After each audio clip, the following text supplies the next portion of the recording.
Hello friends, welcome back to my YouTube channel study media. आज मैं आपके लिए लेकर आई हूँ क्लास 7th भूगोल का अध्याय 7, जिसका नाम है मानवीय पर्यावरण, बस्तियाँ, परिवहन व संचार। पिछली वीडियो में मैंने आपको अध्याय 6 प्राकृतिक वनस्पति एवं वन्य जीवन करवाया था। अगर आप मेरे चैनल पर नए हैं और अभी तक आपने मेरे चैनल को सब्सक्राइब नहीं किया है तो प्लीज़ मेरे चैनल को सब्सक्राइब कर लें।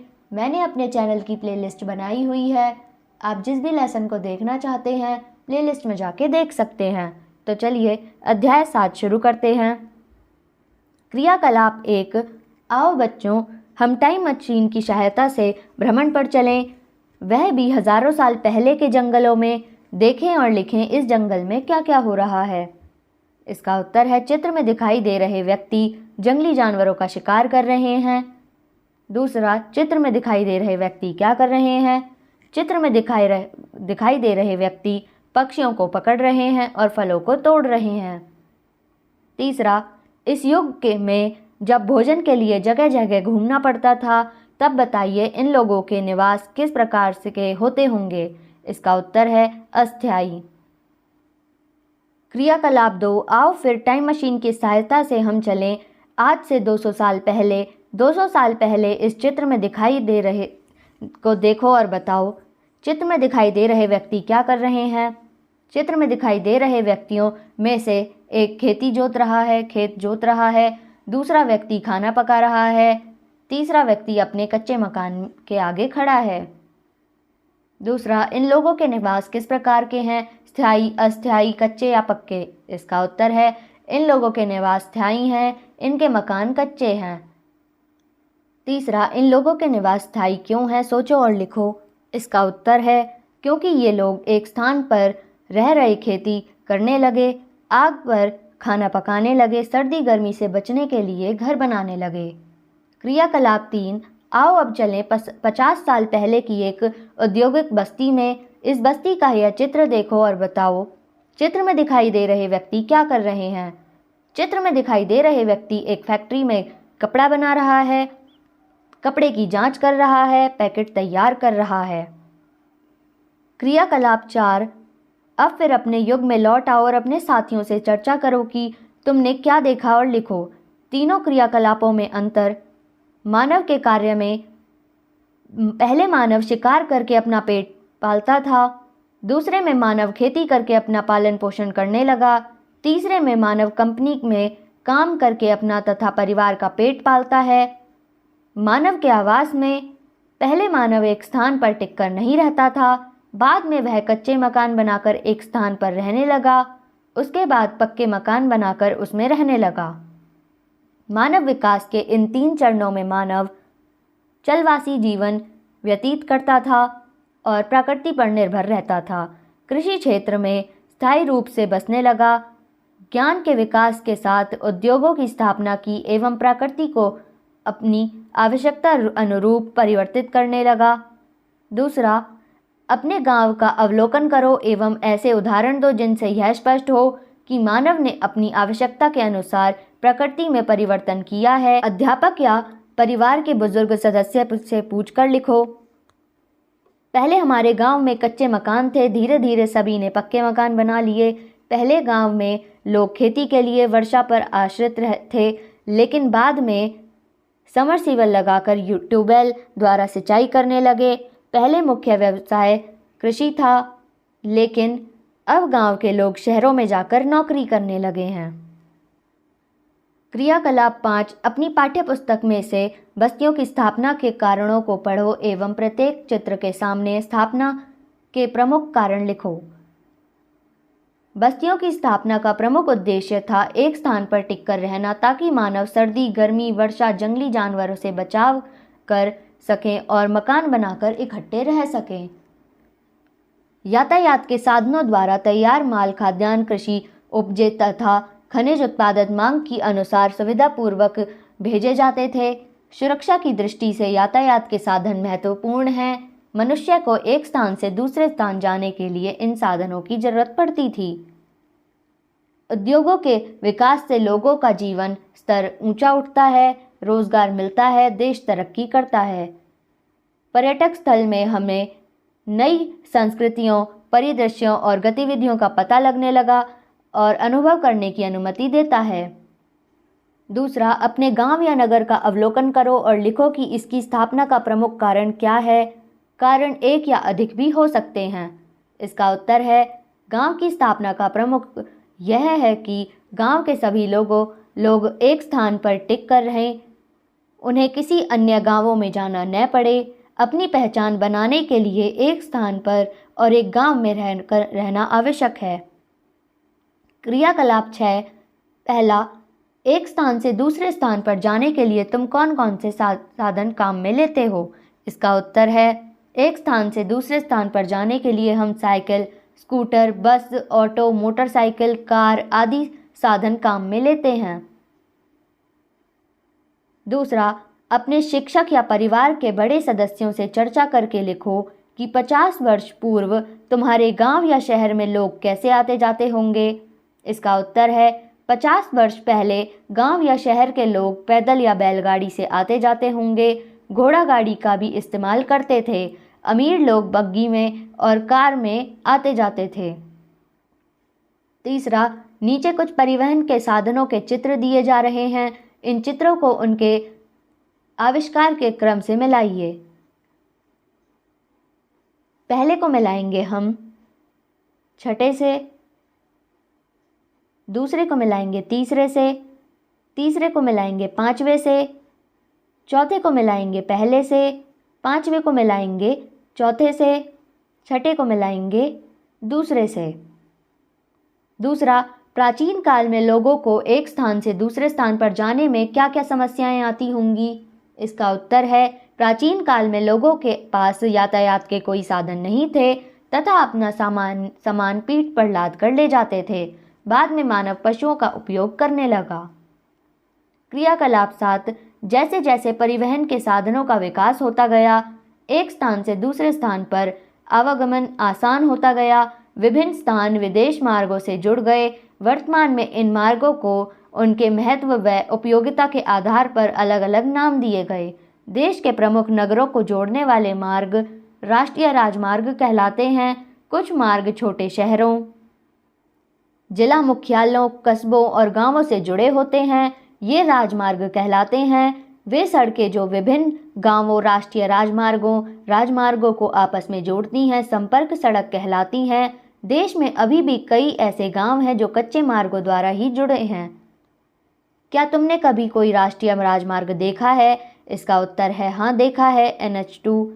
राष्ट्रीय राजमार्ग पर क्या क्या सुविधाएं पाई जाती हैं, चर्चा करके लिखो।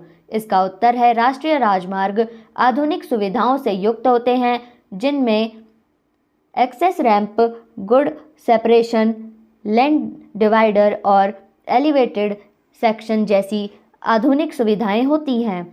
राष्ट्रीय राजमार्ग पर कौन कौन से वाहन चलते हैं? इसका उत्तर है, भारी वाहन, ट्रक, डंपर, बस, कार आदि। आपके क्षेत्र में महत्वपूर्ण शहरों तक पहुंचने के लिए किस प्रकार के मार्ग हैं? हमारे क्षेत्र में महत्वपूर्ण शहरों तक पहुंचने के लिए पक्की सड़कें बनी हुई हैं। देश में कुछ वर्षों में अत्याधुनिक सड़कें मार्ग विकसित हुए हैं। देश के मध्य हिस्सों को जोड़ने के लिए स्वर्णिम चतुर्भुज बनाया गया है, जो देश के चारों महानगरों कोलकाता, दिल्ली, चेन्नई, मुंबई को जोड़ता है। ये उच्च श्रेणी के मार्ग हैं जिन पर कई तरह की सुविधाएं मिलती हैं।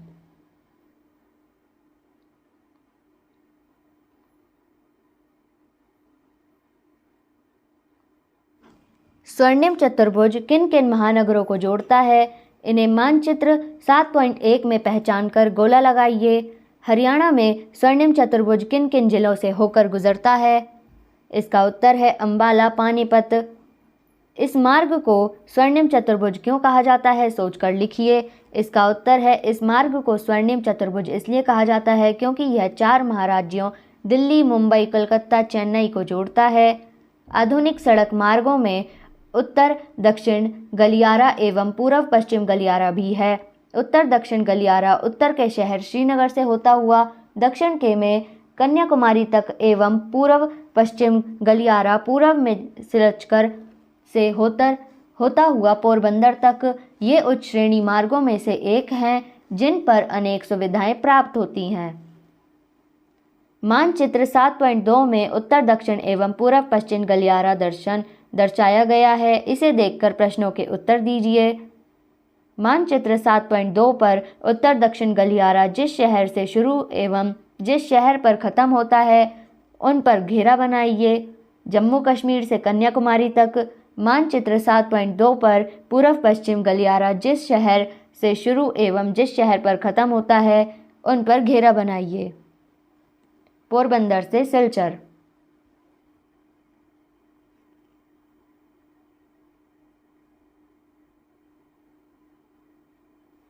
मानचित्र में देखकर बताइए कि यह मार्ग किन किन राज्यों से होकर गुजरता है।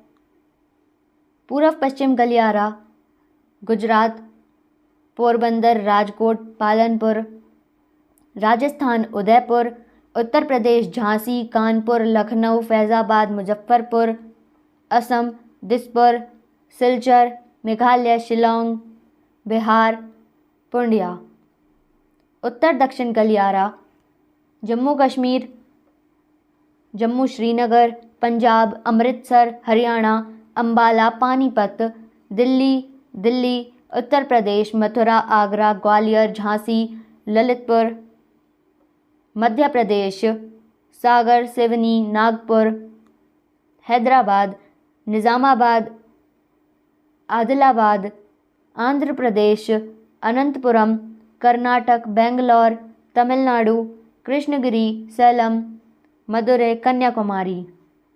उच्च श्रेणी के राजमार्ग जैसे स्वर्णिम चतुर्भुज एवं दोनों गलियारों के बनने में इनसे जुड़ने वाले शहरों में क्या क्या लाभ हुए होंगे। इसका उत्तर है परिवहन का एक बेहद महत्वपूर्ण भाग, शहरों में चहुमुखी विकास, आने जाने में समय की बचत। उच्च श्रेणी के राजमार्गों पर स्थित गांवों में इन राजमार्गों के कारण क्या बदलाव आए होंगे। इसका उत्तर है उच्च श्रेणी के राजमार्गों पर स्थित गांवों में इन राजमार्गों के कारण इनका जीवन स्तर ऊंचा उठ गया, एक नई पहचान मिल गई, लोगों के लिए एक स्थान से दूसरे स्थान जाना सरल हो गया, गांवों तक सारी सुविधाएं पहुंचने लगीं। क्रियाकलाप 8 नीचे दिए गए मानचित्र में क्या बताया गया है। मानचित्र में रेल मार्ग के बारे में बताया गया है।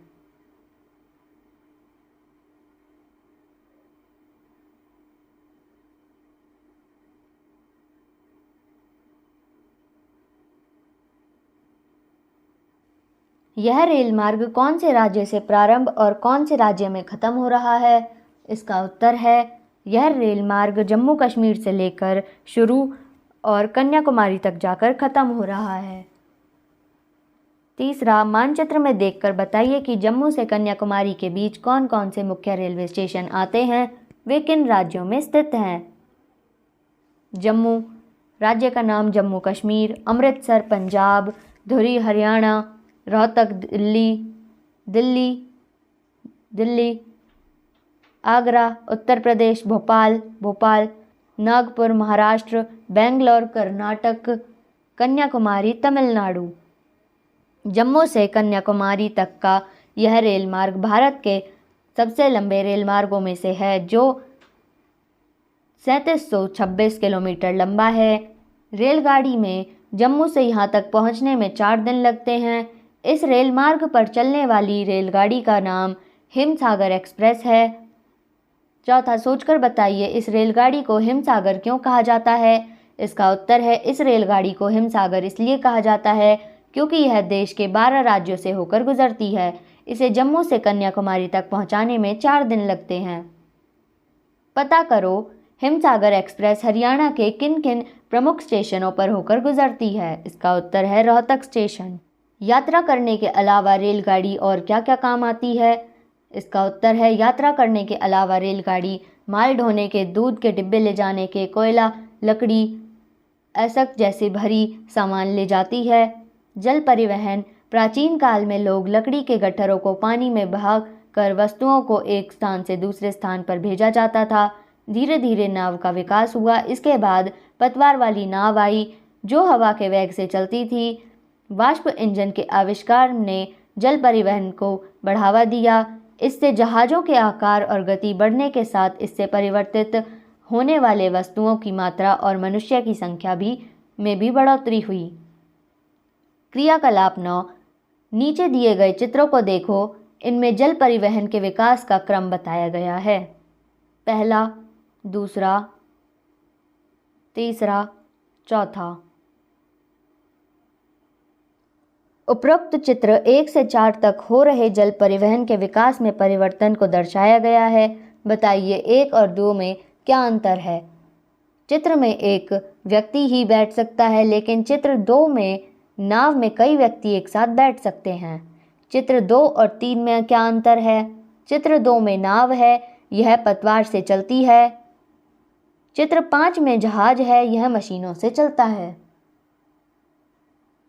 चित्र 3 और 4 में क्या अंतर है। चित्र 4 में पुरानी तरह के जहाज हैं, इसमें लोगों की और सामान ले जाते हैं। चित्र 4 में आधुनिक जहाज हैं, जिससे युद्ध भी लड़े जाते हैं। जैसे जैसे मशीनों व भाप के इंजन का विकास हुआ, मनुष्य ने जल परिवहन के विकास में भी इन यंत्रों का उपयोग किया। दुनिया का नक्शा देखो, इसमें विभिन्न महाद्वीपों के बीच समुद्र है। समुद्र में परिवहन नहीं होने के कारण वह पृथ्वी के महाद्वीप पर रहने वाले लोग एक दूसरे स्थान के बारे में नहीं जान पाते थे। समुद्री परिवहन के कारण ही विभिन्न द्वीपों व महाद्वीपों की खोज हुई। दूसरा, समुद्री यातायात जल परिवहन का विकास नहीं होता तो आज की दुनिया कैसी होती। यदि जल परिवहन का विकास नहीं होता तो आज की दुनिया अलग होती, क्योंकि ज़्यादातर माल इन समुद्री जहाज़ों से ही ढोया जाता है। यदि जल परिवहन नहीं होता तो हम एक दूसरे स्थान के बारे में नहीं जान पाते, संसार की इतनी तरक्की न होती।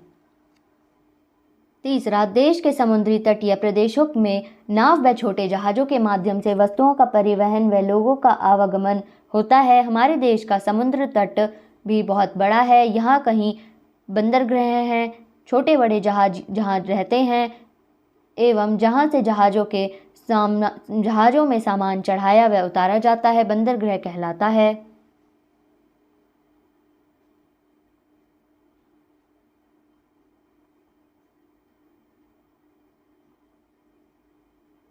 भारत का मानचित्र 7.4 देखकर बताइए, पूर्वी तट पर कौन से बंदरगाह हैं। तूतीकोरिन, चेन्नई, विशाखापट्टनम, पारादीप, कोलकाता और एन्नोर। पश्चिमी तट पर कौन कौन से बंदरगाह हैं।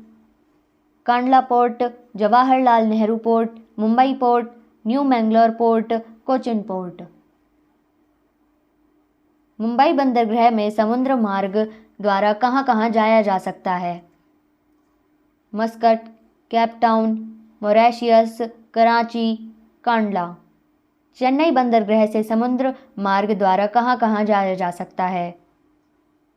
Yangon, George town, port Blair, Colombo, Kolkata. वायु परिवहन, वर्तमान में यह सब तेज, आधुनिकतम एवं सुविधाजनक परिवहन के रूप में माना जाता है। हवाई मार्ग से देश विदेश के प्रमुख स्थानों जुड़े हुए होते हैं। देश के विभिन्न स्थानों में विदेश में जाने हेतु कई प्रकार की हवाई सेवाएं उपलब्ध है। ये हवाई सेवाएं सरकारी व निजी क्षेत्र द्वारा संकलित की जाती हैं। वर्तमान में देश में औद्योगिक व तकनीकी व सूचना क्रांति विकास के साथ हवाई परिवहन का प्रचलन बढ़ रहा है। हवाई परिवहन युद्ध, प्राकृतिक आपदा एवं दुर्गम स्थलों तक पहुंचने के लिए भी काम में लिया जाता है। क्रियाकलाप 10, वायु परिवहन के कौन कौन से साधन होते हैं, नाम लिखो। इसका उत्तर है हेलीकॉप्टर, हल्के विमान, हवाई जहाज, गर्म हवा के गुब्बारे, एयर इंडिया, रेलवे आदि। भारत के किन्हीं 4 वायु परिवहन सेवाओं के नाम लिखो। इसका उत्तर है किंगफिशर, इंडिगो, जेट एयरवेज, निजी हेलीकॉप्टर। किन किन परिस्थितियों में वायु परिवहन की आवश्यकता सबसे ज़्यादा होती है। हल्की व शीघ्र नष्ट होने वाली वस्तुओं के कम समय में एक स्थान से दूसरे स्थान को भेजा जा सकता है। किसी बीमार व्यक्ति के इलाज के लिए शीघ्र पहुंचाने में। प्राकृतिक आपदाओं, युद्धों में तथा कई आपात स्थितियों में। नीचे कुछ परिवहन सेवाएं एवं साधनों के नाम लिखे हैं, इन्हें छांटकर तालिका में लिखिए। स्थल परिवहन, उत्तर पश्चिम रेलवे, दिल्ली परिवहन निगम। स्थान, राजस्थान परिवहन निगम, मेट्रो, ट्राम, रेलवे स्टेशन। जल परिवहन, नौसेना जहाज, हेलीकॉप्टर, बंदरगाह। वायु परिवहन, air India, air Deccan, ropeway. क्रियाकलाप 11, नीचे कुछ संचार माध्यमों के चित्र दिए गए हैं, उनके नाम लिखो। सैटेलाइट, पत्र, मोबाइल, सिनेमा, रेडियो, रेलगाड़ी, टेलीविज़न, अखबार। उपरोक्त संचार के माध्यमों में से तुम किन किन का उपयोग करते हो? मोबाइल, सिनेमा, रेलगाड़ी, टेलीविज़न, अखबार। क्या इनके अलावा और भी कोई संचार के माध्यम है? अपने साथियों से चर्चा करके सूची बनाओ। Telegram, telex, fax, email. तुम्हारे यहाँ चिट्ठी कौन लेकर आता है? पता करो वह चिट्ठी किस तारीख को लिखी गई थी तथा तुम्हारे घर किस तारीख को पहुँची। इसका उत्तर है, हमारे यहाँ चिट्ठी लेकर डाकिया आता है। वह चिट्ठी 16 अगस्त 2023 को लिखी थी और हमारे घर 26 अगस्त 2023 को पहुँची। क्या ऐसा कोई साधन है जिससे किसी दूसरे राज्य या देश में भेजा गया संदेश आपको तुरंत मिल जाए? नाम लिखो। ईमेल। पुराने समय में संदेश कैसे भेजे जाते थे? अपने साथी से चर्चा कर सूची बनाओ। पुराने समय में संकेत संदेश कबूतरों के द्वारा भेजे जाते थे। संदेशवाहकों द्वारा, घोड़ों द्वारा, हरकारों द्वारा संदेश भेजे जाते थे। तालिका पूरी करो। व्यक्ति जिसे संदेश भेजना है, संदेश भेजने के साधन का उपयोग करेगा। तुम्हारा दोस्त, मोबाइल, तुम्हारे पिताजी, मोबाइल, तुम्हारे अध्यापक, कार्यकाल संबंधी संदेश, मोबाइल, सरकार, मोबाइल। प्रश्न 8, नीचे कुछ संचार के साधनों के नाम दिए गए हैं, इनके माध्यम से तुम्हें किसी को संदेश भेजना है। पता करो तुम्हें इनके लिए किन किन चीज़ों की आवश्यकता होगी।